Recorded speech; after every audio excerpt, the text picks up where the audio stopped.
DJ Moral Stories.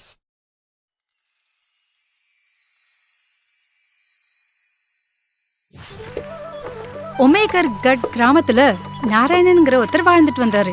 அவர் கிராமத்து மார்க்கெட்ல panipuri stall வச்சிருந்தாரு. அவர் கலர் கலரா பானிபூரி ரெடி பண்ணிட்டு இருந்தாரு. பானிபூரி அங்க இருக்கிற ஜனங்களுக்கு ரொம்பவே பிடிச்சு போச்சு. பிரமாதம் நாராயணன் மாமா, உங்க பானிபூரி ரொம்ப சுவையாவும் அட்டகாசமாவும் இருக்கு. இந்த மாதிரி பானிபூரியை நீங்க எப்படி பண்றீங்க? எங்க தாத்தா காலத்துல இருந்து இந்த கலைய கத்துட்டு வந்துட்டு இருக்கோம். தாத்தா அவர் இருந்த காலம் வரைக்கும் பண்ணாரு. ஆனா எங்க அப்பா அதை அடுத்த கட்டத்துக்கு கொண்டு போனாரு. நான் இப்ப அதை நல்லபடியாவே நடத்திட்டு அதை இருக்கேன். கேட்டதும் கஸ்டமர் சிரிக்க ஆரம்பிச்சிட்டாங்க. நாராயணனை கிண்டல் பண்ணிட்டே சொன்னாங்க, ஆனா உங்க புள்ள எங்கேயோ போய் என்னென்னமோ பண்ணிட்டு இருக்கான் போல இருக்கு மாமா. அவன் நாள் முழுக்க அவன் ஃப்ரெண்ட்ஸோட சேர்ந்து ஊரை சுத்திட்டு இருக்கானாமே. உங்களோட இந்த வியாபாரத்தை அவன் அடுத்த கட்டத்துக்கு கொண்டு போவான்னு எனக்கு நம்பிக்கை இல்ல. அந்த வீணா போனவ பேரை சொல்லாதீங்க. பொறுப்பு இல்லாம சுத்துற பையன் குடிசையில இருந்துகிட்டு அவ அரண்மனையை பத்தி கனவை கண்டுட்டு இருக்கிறான். நாராயணனோட பையன் மோகன் அப்பா செய்யற பானிபூரி பிசினஸ ரொம்ப சின்ன வேலையா நினைச்சுக்கிட்டு இருந்தான். அதனால சிட்டிக்கு போய் பெரிய லெவல்ல ஏதாவது செய்யணும்னு ஆசைப்பட்டான். நான் பெரிய பணக்காரன் ஆகணும்னு கனவு கண்டுகிட்டு இருக்கேன். அதனால என்னால இந்த மாதிரி சின்ன சின்ன வேலையெல்லாம் செய்ய முடியாது. சும்மால நம்ம பெரிய பணக்காரன் ஆயிட முடியாது. அதுக்காக நம்ம பெருசா ஏதாவது செய்ய வேண்டி இருக்கும். அப்படி ஏதாவது செய்யணும்னு தான் நான் யோசிக்கிறேன். சிட்டிக்கு போய் பெரிய ரெஸ்டாரண்ட் அல்லது ஹோட்டல் ஆரம்பிக்கலான்னு இருக்கேன். இல்லனா பெரிய ஜவுளி கடை வைக்கலான்னு இருக்கேன். அதை கேட்டதும் தன்னோட நண்பன் சோகன் சொன்னா, இப்ப எதுக்கு நீ அதையும் இதையும் சொல்லிக்கிட்டு இருக்க?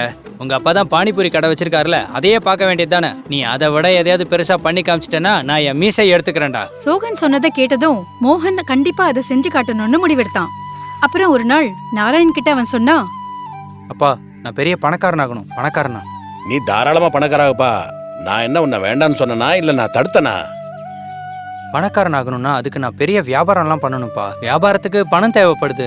அதனால நீங்க கட்டின வீட்டையும் நிலத்தையும் வச்சு லோன் வாங்கலான்னு இருக்கேன். அதை கேட்டதும் நாராயணனுக்கு மோகனோட முட்டாள்தனமான யோசனையை கேட்டு ரொம்பவே கோவம் வந்துடுச்சு.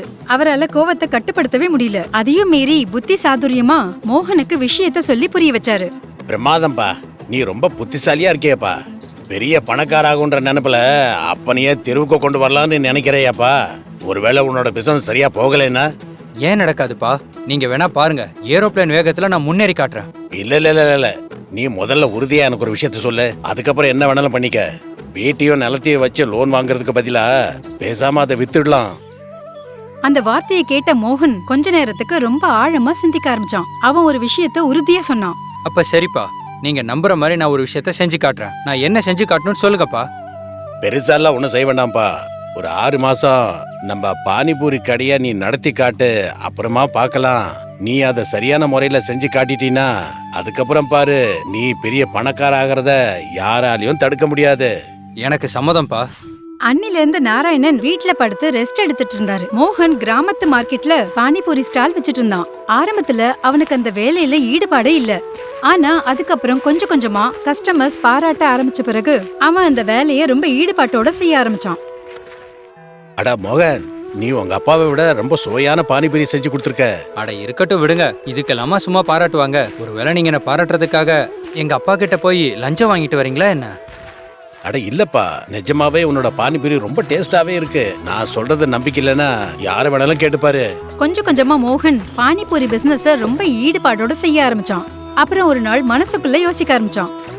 இப்போ நான் எங்க அப்பா கிட்ட போட்ட பந்தயத்துல ஜெயிச்சிருவேன். ஏன்னா என்னோட பானிபூரி பிசினஸ் முன்ன விட இப்ப ரொம்பவே நல்லா போய்கிட்டு இருக்கு. அப்படி யோசனை பண்ணிக்கிட்டே மோகன் தன்னோட பானிபூரி பிசினஸ ரொம்ப ஈடுபாட்டோட செய்ய ஆரம்பிச்சான். இந்த பானிபூரி ஜனங்க எல்லாருக்கும் ரொம்பவே பிடிச்சு போச்சு. அதுல அவனுக்கு நல்ல வருமானமும் கிடைச்சது. அதனால அவன் ரொம்ப சந்தோஷமும் பட்டான். ஒரு நாள் ராத்திரி அவன் தூங்கிட்டு இருக்கும்போது அவனோட தாத்தா அவன் கனவுல வந்தாரு.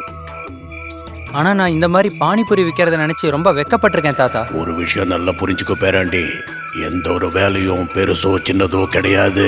வேலை வேலைதான். நாளையில இருந்து உங்க அப்பா கிட்ட விதவிதமா பானிபூரி செய்ய கத்துக்க, ஜனங்களுக்கு செஞ்சு கொடு. அதுக்கப்புறம் பாரு, நீ கண்டிப்பா பணக்காரன் ஆயிடுவ. அப்படி சொல்லிட்டு மோகனோட தாத்தா மாயமா மறைஞ்சிடுறாரு. அடுத்த நாள் மோகன் தன்னோட திபங்கர் தாத்தா சொன்ன வார்த்தைய நினைச்சு பார்த்தான். தாத்தா சொன்னதும் ஒரு வகையில சரிதான். எந்த வேலையும் சின்னதோ பெருசோ கிடையாது. இனி இந்த ஸ்டால்ல வர்ற பணத்தை சேர்த்தே நான் என்னோட ரெஸ்டாரண்ட்டை ஆரம்பிப்பேன். அப்புறம் பணக்காரனாய் காட்டுவேன். அடுத்த நாள் மோகன் தன்னோட அப்பா கிட்ட இருந்து ஃபயர் பானிபூரி செய்யற முறையே கத்துக்கிட்டான். அதுக்கப்புறம் அவன் மனசுல புத்தம் புது யோசனை வந்தது. ஃபயர் பானிபூரி செய்யறவங்க ஏகப்பட்ட பேர் இருப்பாங்க. ஆனா ஃபயர் பானிபூரி பீஸா உருவாக்குறவங்க இந்த கிராமத்துல நான் ஒருத்தனா தான் இருப்பேன். அதனால நாளையில இருந்து நான் பானிபூரி பீஸா விற்க போறேன். அப்புறம் என்னாச்சுன்னா அடுத்த நாளே தன்னோட ஸ்டால மோகன் டெக்கரேட் பண்ணிட்டு ஃபயர் பானிபூரி பீஸா விற்க ஆரம்பிச்சிட்டான். அவன் தன்னோட ஸ்டால் கிட்ட ஒரு போர்டையும் வச்சுட்டான். மோகன்லாலோட ஸ்பெஷல் ஃபயர் பானிபூரி அப்புறம் பீஸா, தாத்தாவோட 100 வருஷத்து பழமையான ரெசிபி. வாங்க வாங்க, மோகன்லாலோட ஃபயர் பானிபூரி பீஸாவை சாப்பிடுங்க, அப்புறம் பரிசை வெல்லுங்க, சந்தோஷமா வீட்டுக்கு போங்க. அடேங்கப்பா, ஃபயர் பானிபூரி பீஸாவா? இதுல பரிசு வேறயா? ஆமாமா, இதுல பரிசும் கிடைக்கும். ஒரு டசன் ஃபயர் பானிபூரி பீஸாவை சாப்பிட்டீங்கன்னா உங்களுக்கு 500 ரூபாய் பரிசா கிடைக்கும். மோகனோட ஃபயர் பானிபூரி பீஸா ரொம்ப பிரபலமாச்சு. ஜனங்க அவனோட ஃபயர் பானிபூரி பீஸா சாப்பிடறதுக்காக அவனோட ஸ்டாலை சுத்தி நின்னுக்கிட்டு இருந்தாங்க. அடேங்கப்பா, உன்னோட ஃபயர் பானிபூரி பீஸா அற்புதமா இருந்துச்சு. நீ சொன்ன மாதிரி 12 சாப்பிட்டுட்டேன். இப்ப பரிசை கொடு. கண்டிப்பா, இந்தாங்க உங்க பரிசு.